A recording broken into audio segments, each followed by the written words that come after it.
Hi, it's Mark for Ableton Daily. Going back to basics today, drum programming for beginners, helpful tips in humanizing and creating more groove and feel for your drum patterns. I've created a MIDI channel and then I've inserted an impulse preset called Wicked Chillin'. If you would like to use this, just go into the Instruments folder inside Live Devices, expand Impulse, and you'll find the Wicked Chillin' preset. Go ahead and click and drag this into the plugins Dropbox.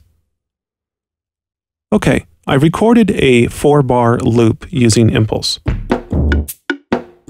using my MIDI controller here. Okay, and then after that, I have duplicated this clip and made a second. So we have a copy of the same clip. But I did something different to the copy. And I want to play this back to see if you can tell what the difference is in the sound. Okay, so here we go. I'll go ahead and grab the loop brace and let's listen.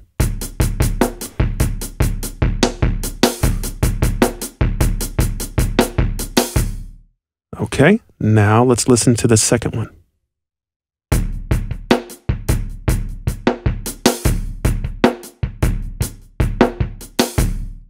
Okay, do you know what the difference is? I'll give you a clue. Well, there was no quantizing performed on either clip, and I also did not apply a groove to any of these clips. Let me go ahead and double click on the first one, and let's take a look at it. And then I'll click on the second one. Okay, do you see the difference now? The only difference here is that one has note velocity or drastic note velocity, and the other one doesn't. Most of the velocities for the notes are around the same volume. Look at that. Velocity plays a huge role in humanizing and creating more of a feel for your drum patterns. Now, a couple days ago, I posted a video on how to create random velocity for your drum loops. And this is pretty cool. Some folks might look at it as sort of a cheesier method to go. But it also can be very useful depending on what you're using it for. But I've been creating music for many years, and I've came to the conclusion that if you're really serious about your beats, if you're really serious about your drum programming, you have to do it manually. Actually going in there and moving the clips around with the mouse and listening to the sound over and over again, listening to the loop, and tightening up the velocities and where the notes are placed till you get the exact sound that you're looking for. That's really how most of the pros do it anyway. So today I'm going to show you a little tip. It's really easy to do, and it will dramatically change the groove and feel of your patterns. Okay? So let's go over to the first clip here, which has really no velocity changes at all compared to our second clip. Let's go ahead and listen to that back again. Yeah, so it sounds like a very computerized rhythm. There's no feel to it at all. And here's the tip. What we're going to do is we're going to start off with the hi-hats. Now, I have a kick drum and a rim shot down here as well. I'm just going to select the rim shot and the kick drum notes and just deactivate those for now. So we're just looking at the hi-hat velocities down here. I also have an open hi-hat, but I'll just go ahead and leave that on for now. If you don't see the velocity editor down on the bottom, there's a little arrow right here. Go ahead and click on it, and that will expand the velocity editor. Okay, I'm going to show you a few tips that are really easy to do, and it will just dramatically change the groove of your patterns.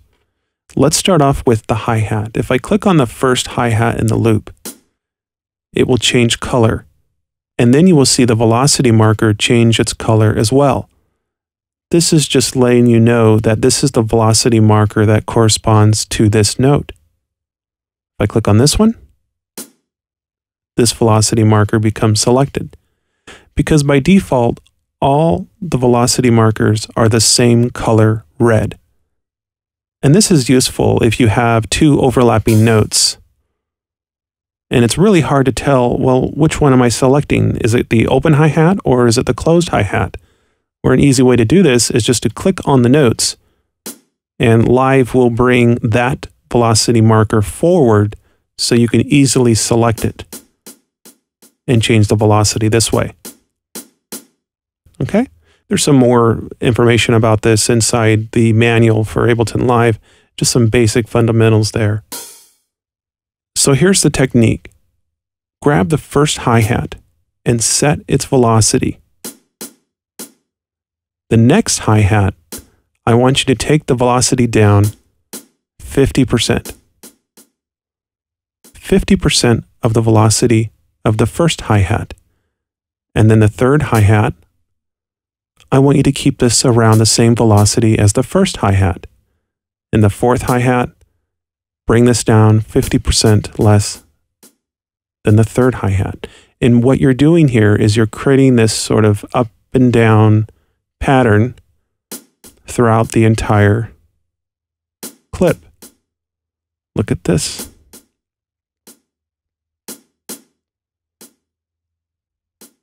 Now this is what you call a rhythm. So this is what it sounds like before. And this is what it sounds like now. Okay? We can do the same thing for the kick drum, but the kick drum is a little bit different. I'll go ahead and select the kick drum in rim shots, right click and activate these. The first kick drum is on the downbeat, so you really want that to stick out in the mix. The second kick drum, you could probably lower the velocity of this just a tad. But this is different than the hi-hat because you want the kick to stand out in the mix. So only subtle changes made to the velocity should take place here. The kick drum being a velocity, let's say around 100, and the next kick drum, we can take this down to, let's say, 80. And if you really want to know the exact value that you're setting these to, just look down here in the little info bar at the bottom of Live, and if you hover over a velocity marker, it will tell you, and I actually think you have to click on it first. Yeah. And then it will display the velocity value in the info bar down here. So manually randomizing these drum notes, but also keeping in mind when they play, when it's on the downbeat, and when they are important. Because when you apply a random plugin or if you apply a groove, the groove doesn't know what you want to do or where you want the sound to be louder and softer. By doing this manually, you can go in here and have full control over these rhythms. So I'm going to go through here real quick. I'll click on this kick, lower that. This kick is going to be a little bit higher. This kick. Now, when you're doing this, you're supposed to listen to it back. So what I'm going to do is just drag my loop brace over and start listening to this loop. Here we go.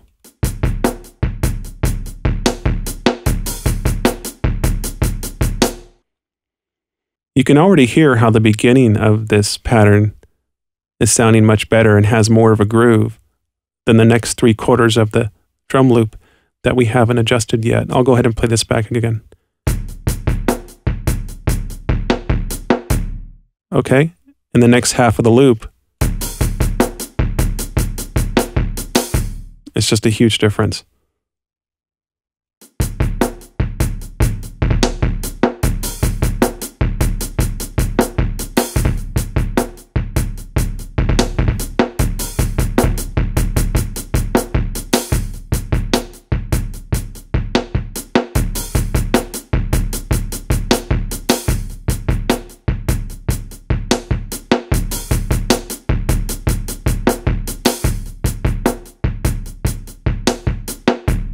Okay, I don't have much time today to do the whole loop, but you get the idea. And when you're finished going through the whole entire 4 bars, it should look something like this. Custom velocity note values across the entire drum pattern. Look at that. So this is what it sounded like before. And this is after. Okay? So there's some tips. I hope you enjoyed it. My name's Mark for Ableton Daily. And if you like the video, please subscribe or send me a comment and I'll get back to you. I'll see you on the next one. Take care.